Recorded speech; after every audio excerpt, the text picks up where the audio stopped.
That's exporting more taxes to non-residents and not lowering income tax slowly a bit at a time over 20 years, but lowering it by 1/3 in one fell swoop in order to stimulate small business development. I think that has to be the goal, is lowering the income tax so people can hire more people to work at their businesses. And so I think there may be differences in exactly how to go about it, but I still support exporting more of our taxes. Representative Searoy's mentioned the docking and mooring fee. When our kids were younger, we used to rent a place in Boothby Harbor, and Jimmy Dean, the sausage maker, used to have his 132-foot long yacht there every summer. He had a crane on the top of it that lowered his 30-foot boat into the water for day trips. And he paid $2,200 a day docking and mooring fee. And if he had docked from New Hampshire to Florida, he would have paid between 8 and 18% sales tax on that docking and mooring fee. In Maine, he and 44 other thousand luxury yachts paid zero.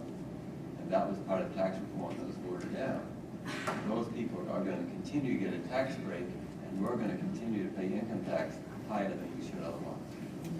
I'd like to agree with Senator Nutting, but I'd like to bring the question back to the original question, was what could we do to attract businesses here to Maine? And I think one thing we could do to bring in business is to have the Department of Economic and Community Development be a resource, so that when you want to come to Maine and start a business, you want to incorporate, you could call them up and they could tell you what it is you need to do. They could tell you if you want to open a gas station. These are the requirements, these are the regulations that you'd have to follow, so that they can get that from one source instead of getting an answer like, well, we can't give you any legal advice, you'll have to consult a lawyer. So I think having the state agencies work more closely with businesses and helping them would go a long way. We've created pine tree zones. Almost most of the state is now a pine tree zone, so there's lots of tax incentives to bring people here. And I think we just have to create a more one-stop shopping, welcome to Maine, we want to help you get started kind of approach in the way government's interacting with those businesses that want to come here. I'd like to go back to the taxes a little bit.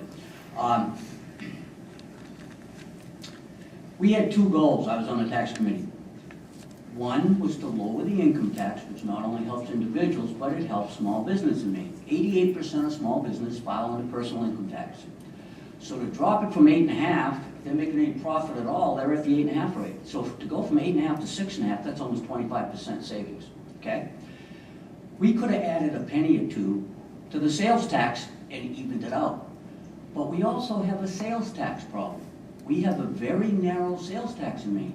We tax on 27 items out of a possible 180. 30% of our sales tax comes from two items, cars and home construction. What are the two things that go by the wayside in a recession? Cars, home construction. So our sales tax is doing this all the time. Hard to budget when that's happening. Now, as far as the skiing and the golf, the original bill coming out of taxation had skiing and golf. The governor made us take it out, or he was going to veto it. This is the problem when you only have one party participating. If some Republicans had participated, we could have overridden this veto. Skiing and golf would have stayed in that bill. But our choice was, do you get 75% of what you want or nothing? And we chose to try to go with the 75%, knowing that Governor Baldacci wasn't going to be around that much longer. So.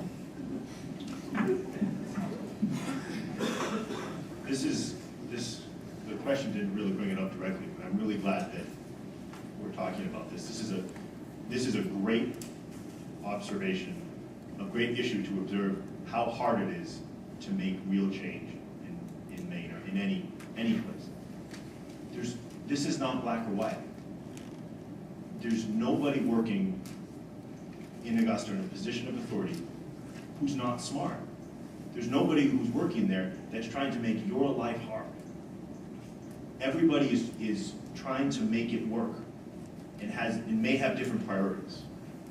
So it's not easy of just, we can't just go and say, you know what, it's easy, it's done, The reason it hasn't done is just because the governing party must be off their rocker somehow. It's really hard.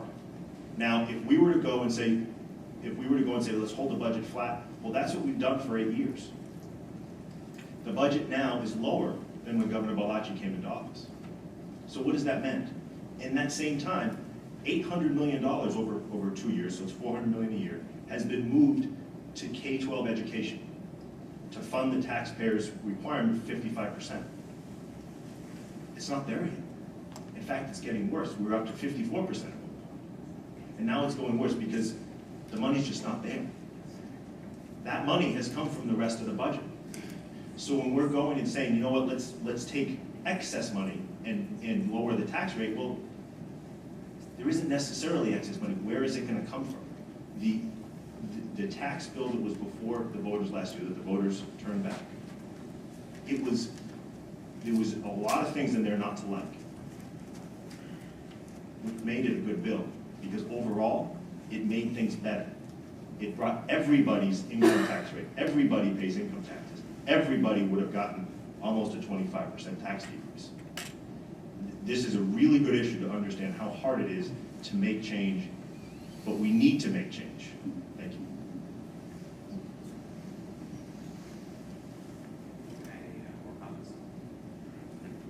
Can I just, sorry.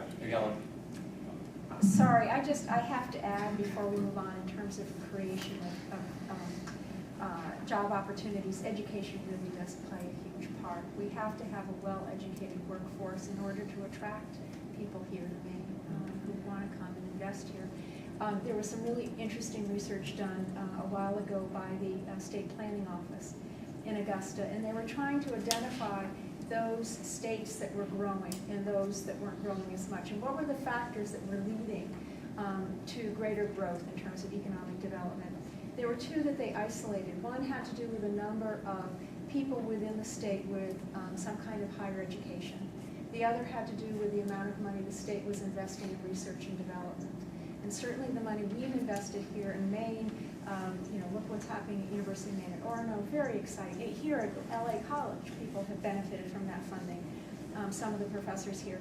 And we have to continue to remember that those kinds of investments, both in education and in research and development, are really important.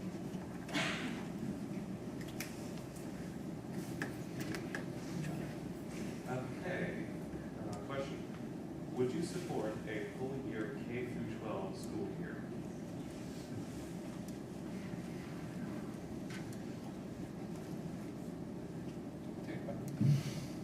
My wife will kill me because she's a principal.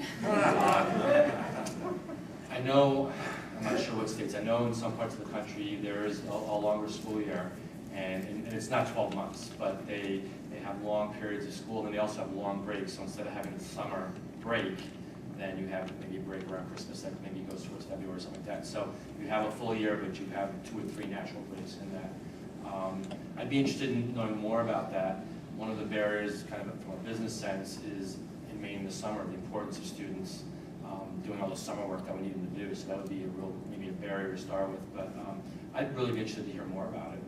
We're hearing countries around the world, students are scoring so much higher than ours, supposedly. So something needs to change, I guess.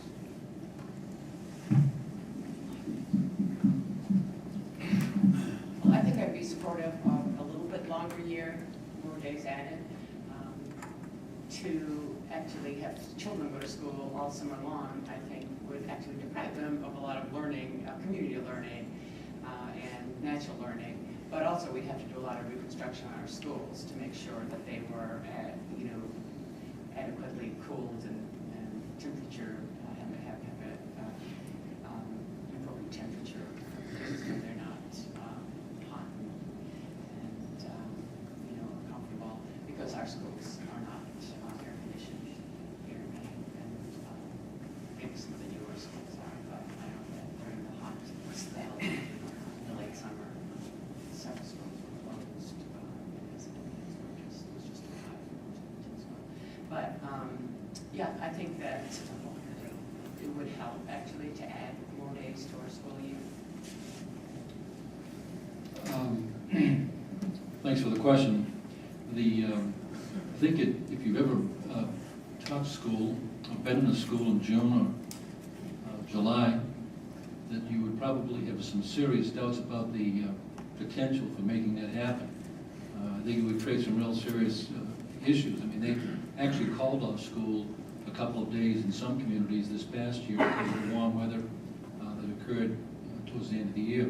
In addition to that, I think you'd have to also be aware of the fact that the cost for education might go up considerably at that particular point. You'd have wear and tear on buildings. I think you'd have teachers who would be concerned about, putting in that extra time in the summer. So I mean, I think there are some unintended consequences that you would find that would probably negate that change. I'd like to add similar. There's no question schools would need to be air conditioned.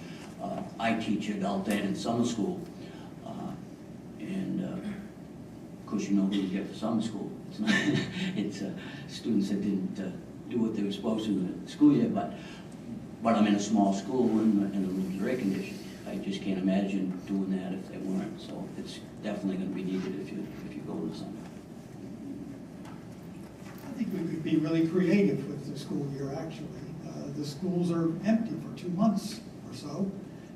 That's wasted usage, despite the air conditioning issue.